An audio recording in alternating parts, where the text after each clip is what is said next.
Live from Washington, D.C., Jay Sekulow Live.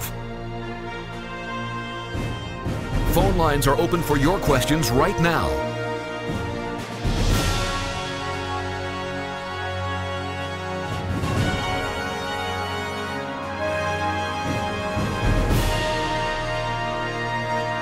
And now, Chief Counsel for the American Center for Law and Justice, Jay Sekulow.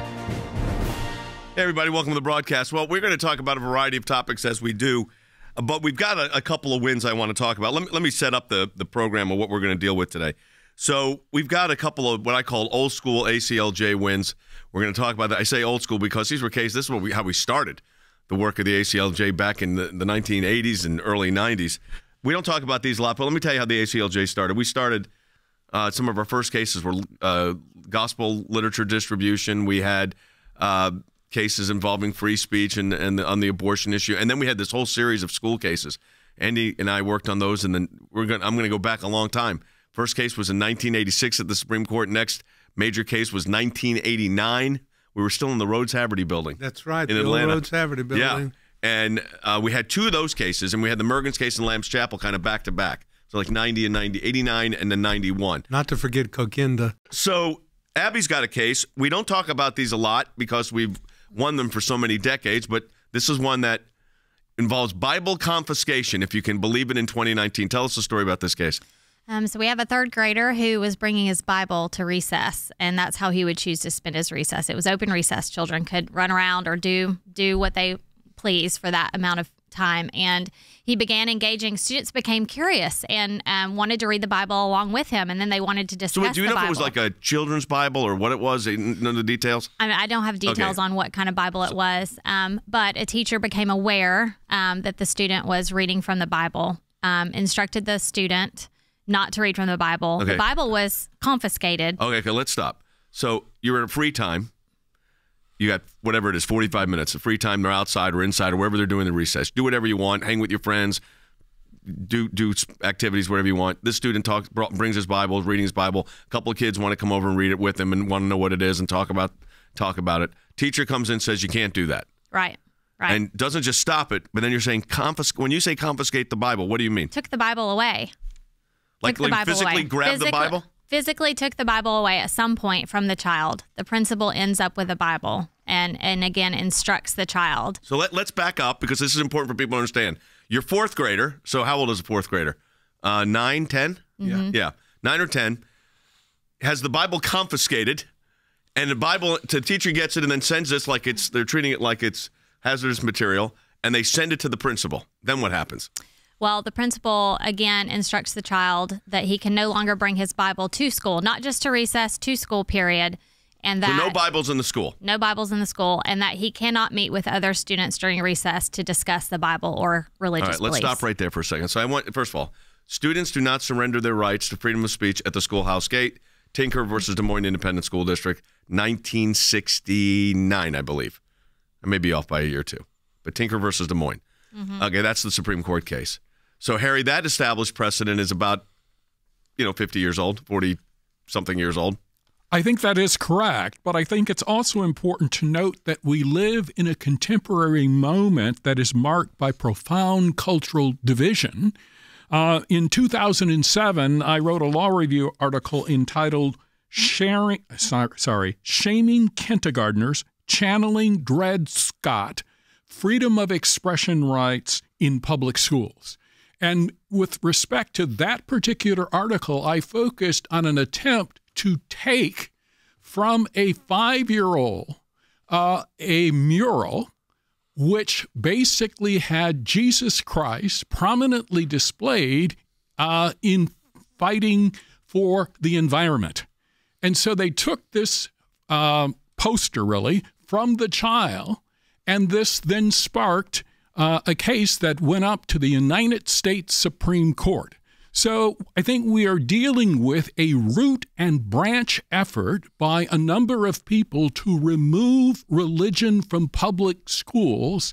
And I think the ACLJ is doing a great job fighting back. Andy, you talked about old school. We had a lot of these cases back in the 90s and 80s. Yes. I mean, it was like a ton of them. I mean, there really was. We would get calls and letters from parents and from relatives of kids who were trying to simply read the gospel in the public school or discuss it, and the principals and in many cases misapprehending what the law was, thinking that, no, I can't allow this. Well, we set them right, and the child was allowed to do what the child should be allowed to do. Imagine how freaked out you are as a 9 or 10-year-old. It's hard for most of us to imagine these days, but if you've got young kids, you can imagine that a principal comes and yanks your Bible away and then goes on to tell you, not just that, but that you're also prohibited. I'm sure they didn't use that language. If they did, the 10-year-old must be really confused and upset.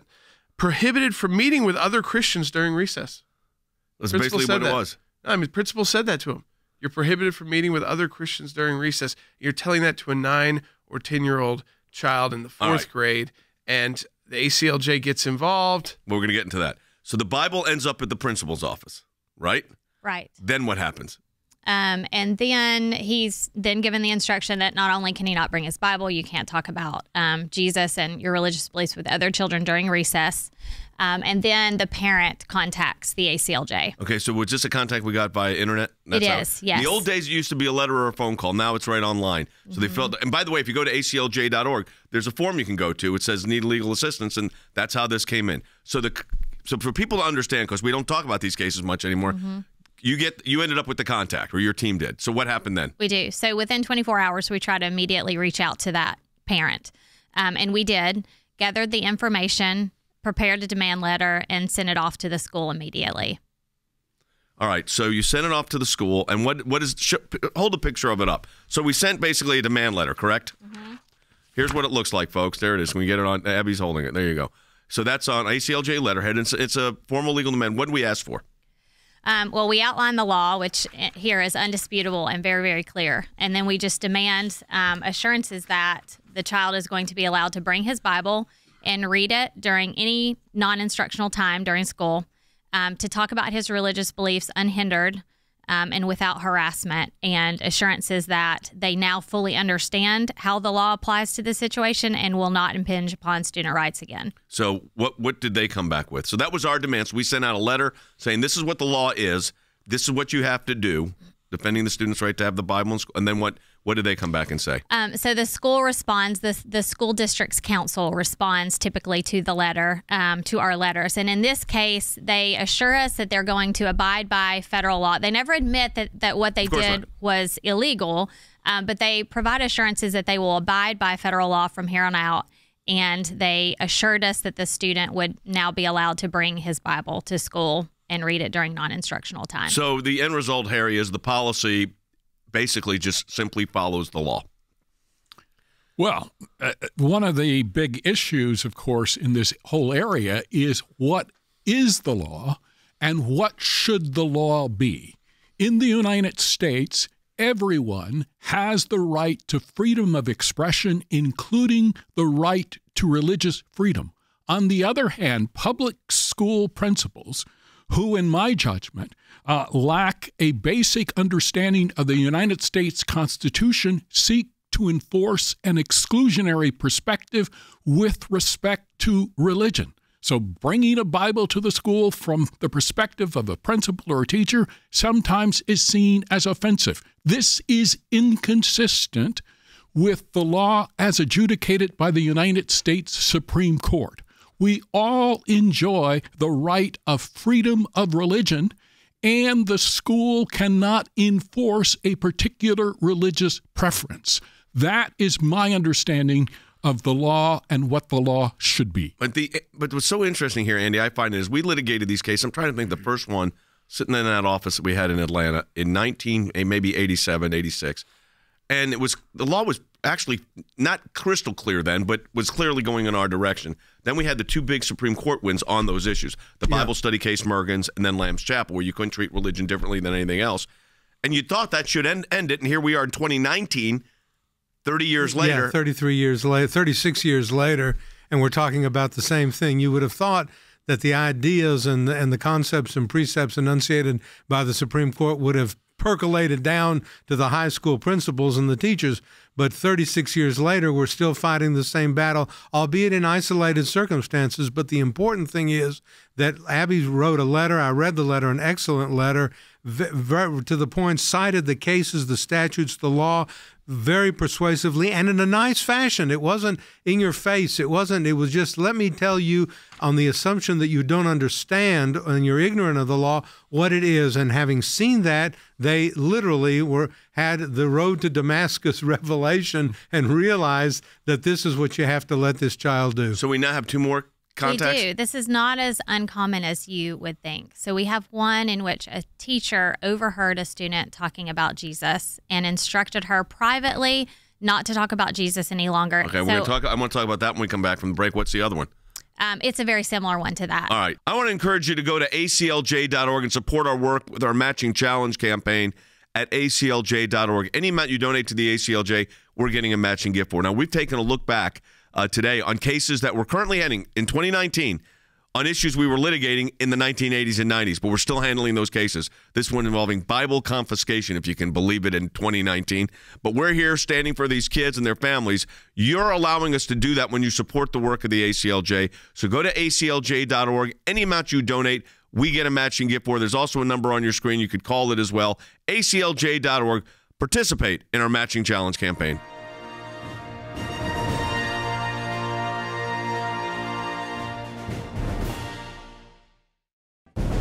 It is a critical time for our nation, and the American Center for Law and Justice is on the front lines, defending life and liberty, engaging the issues that matter most to you and your family. Whether it's working to protect Americans from the dangers of radical Islam and the persecution of Christians, to defending life at the U.S. Supreme Court, to protecting your religious and constitutional freedoms, we could not do this work without you, without your support. And now your support can really make a tremendous difference. For a limited time, you can participate in the ACLJ Matching Challenge. If you make a gift now, it will be doubled. $25 becomes $50. A $100 gift becomes $200. Please stand with the ACLJ right now and call 1-877-989-2255. That's 1-877-989-2255, or go online at aclj.org. Thank you for your support. I was at a board meeting at Youth for Jesus, and the executive director said, we've got a case. The Supreme Court had just granted review. It was about literature distribution at airports. We wanted to have the Bible study meet in the school, but it turned into a problem when the principal said, no, you can't have it. I told her that I wanted to sing Noel, and the principal said that we can't have anything to do with Christ in our songs. We marched around the country defending evangelism in Chicago, in Boston, in New York, Atlanta, Texas, Southern California, Northern California, and points in between. The IRS is expected to reveal the results of an internal investigation that shows the agency targeted conservative groups. This was a complete misuse of the Office of the Internal Revenue Service. We only persevered because the ACLJ was there. The federal courts do not need to become monitors of state trespass actions, and that's all this is. We were looking for the right to speak our minds and our consciences, and we won that right today. Those of us that believe in life know that we're on the right side of history. We understand full well children are children, and they're precious in God's sight, and they're precious in our nation's sight, and they're precious to parents. Religious persecution is a situation where your life is literally put in jeopardy simply because of what you believe. Can you help? Can you do something? He's on death row, and so we launched an international campaign. If we don't use that freedom to advocate for these people suffering under religious persecution, who will?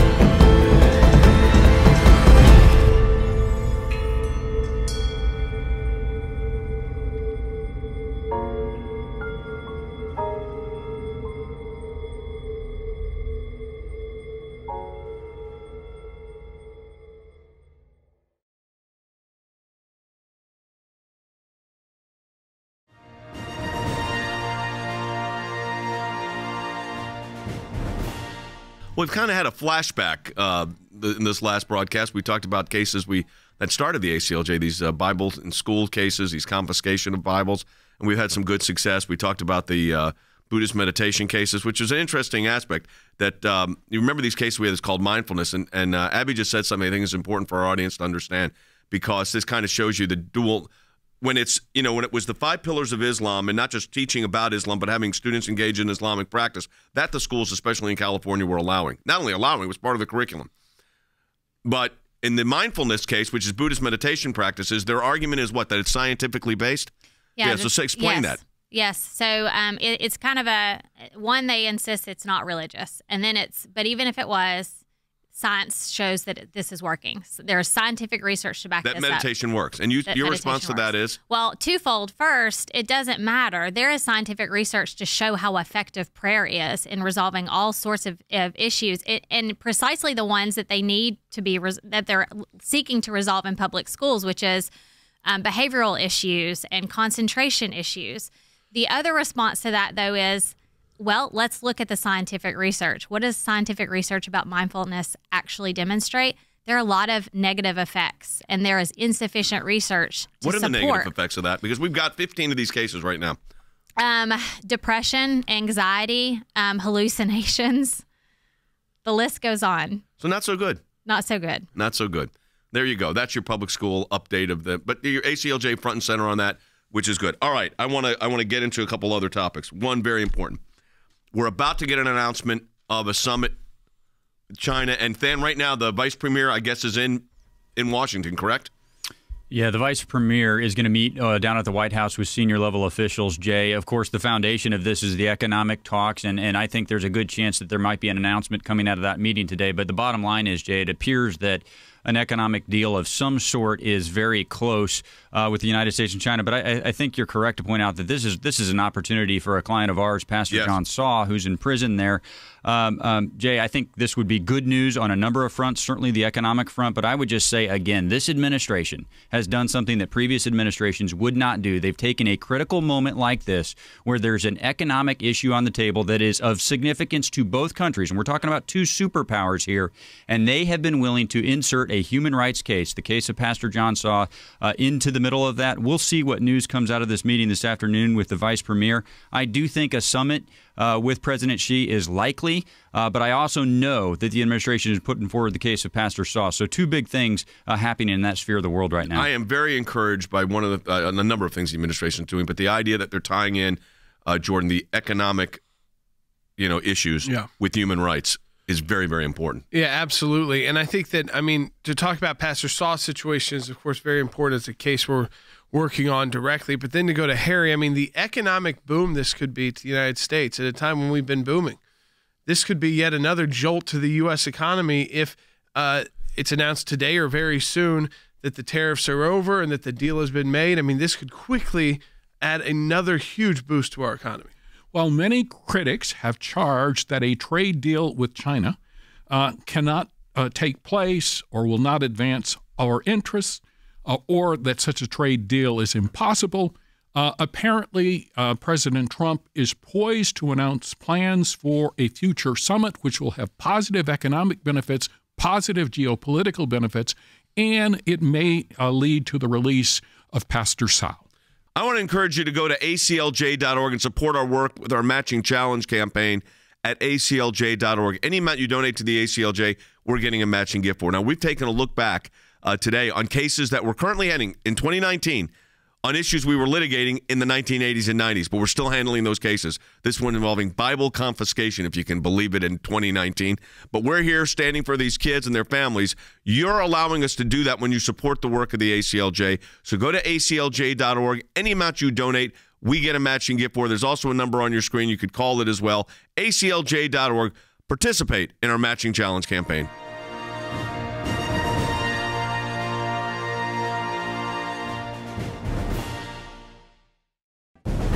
It is a critical time for our nation, and the American Center for Law and Justice is on the front lines, defending life and liberty, engaging the issues that matter most to you and your family. Whether it's working to protect Americans from the dangers of radical Islam and the persecution of Christians, to defending life at the U.S. Supreme Court, to protecting your religious and constitutional freedoms, we could not do this work without you, without your support. And now your support can really make a tremendous difference. For a limited time, you can participate in the ACLJ Matching Challenge. If you make a gift now, it will be doubled. $25 becomes $50. A $100 gift becomes $200. Please stand with the ACLJ right now and call 1-877-989-2255. That's 1-877-989-2255, or go online at aclj.org. Thank you for your support.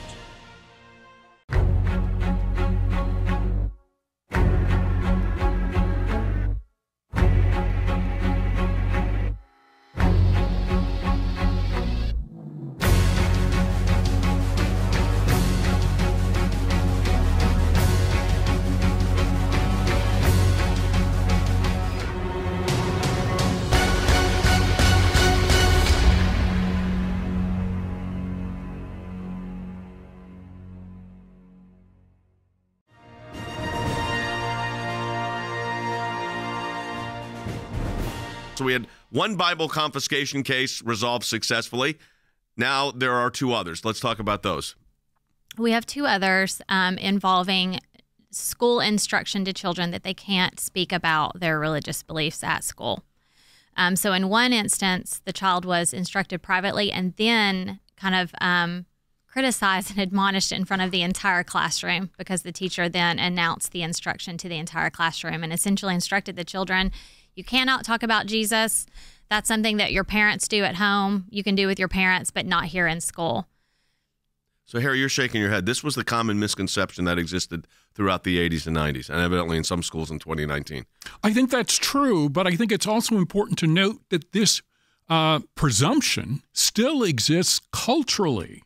So the question becomes, given our contemporary moment, with profound cultural division, particularly coming from global elites, can students talk about religion, particularly a Judeo-Christian religion? Philosopher Daniel Dennett has argued that the evolution of religion reflects the stubborn persistence of a bad meme from which inoculation and isolation is required. And this exclusionary perspective suggests that parents who teach religion should be subject to charges of child abuse. So within our public schools, independent of the judiciary, we have a sense that Judeo-Christian beliefs are offensive, they ought to be excluded, and parents and their children who still believe in Judeo-Christian teaching, those individuals should be subject to either removal from school, or they should be told they cannot speak about Jesus, even though, of course, many of these schools allow alternative religious teachings, which I think Abby can talk about. So I think we still have a problem, and the problem is located largely in public schools who misunderstand the Supreme Court's jurisprudence on the First Amendment. Go ahead, Abby. Well, and it's, as Harry said, not only are we instructing children that they can't talk about their Judeo-Christian beliefs, but on the other spectrum of that, it's okay to talk about any other religious beliefs. In fact, it's okay for teachers to instruct children on other religious beliefs. You have one of those cases and too practices. right now. We do. We do have an inquiry. Yeah, we go do. ahead. Tell about this one. So in New York, we have a situation in which an elementary school-aged child was subjected to instruction on oracle cards, very similar to tarot cards. And each child was instructed to pick an oracle card, instructed to research what that oracle card meant, and somehow tied in with that, we also had a discussion of spirit animals. Spirit animals. So that practice you can do, teach them what the Christians believe about the Lord's Prayer, and you'd have a constitutional meltdown. So I used to make this argument, and a friend of mine actually came up with this phrase, that they treat religion like it's asbestos in the ceiling tile, and it's got to be hazardous material, and you got to have like special gloves to do it. That's why you confiscate the Bible. But I will say this. There are members of the United States House and Senate that are concerned about this. There are members of the United States Senate that are concerned about it, but Jay, there are also their colleagues who actually make some of the same attacks on nominees that are to be federal judges or members of the cabinet. Religion seems to be, a place that disqualifies them for federal services. Well, we had that situation with Dianne Feinstein and others, but you're right. Senator Langford's been a champion on this. There are others. Jay, I had a couple of thoughts while you were talking with Abby there. Number one, how proud of that fourth grader must those parents be that he would choose to read a Bible at recess? He's ahead in life of where I was as a fourth grader, I'll tell you that.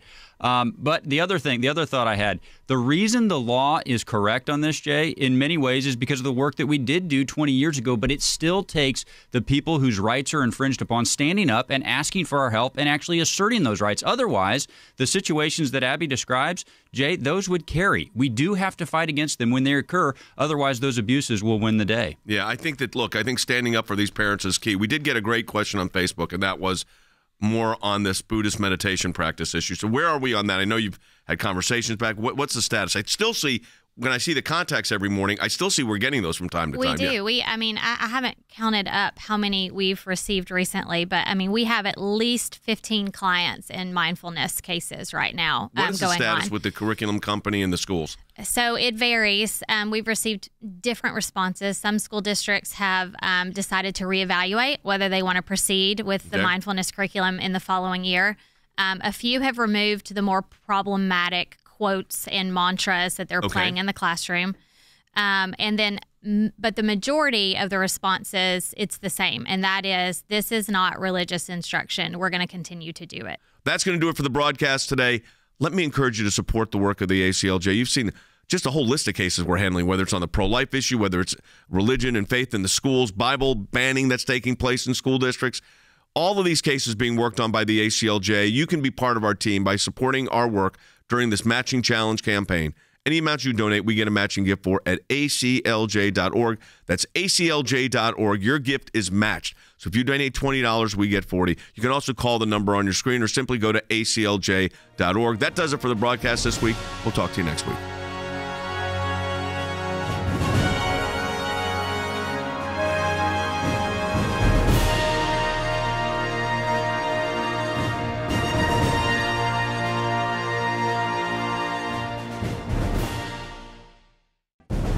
It is a critical time for our nation, and the American Center for Law and Justice is on the front lines, defending life and liberty, engaging the issues that matter most to you and your family. Whether it's working to protect Americans from the dangers of radical Islam and the persecution of Christians, to defending life at the U.S. Supreme Court, to protecting your religious and constitutional freedoms, we could not do this work without you, without your support. And now your support can really make a tremendous difference. For a limited time, you can participate in the ACLJ Matching Challenge. If you make a gift now, it will be doubled. $25 becomes $50. A $100 gift becomes $200.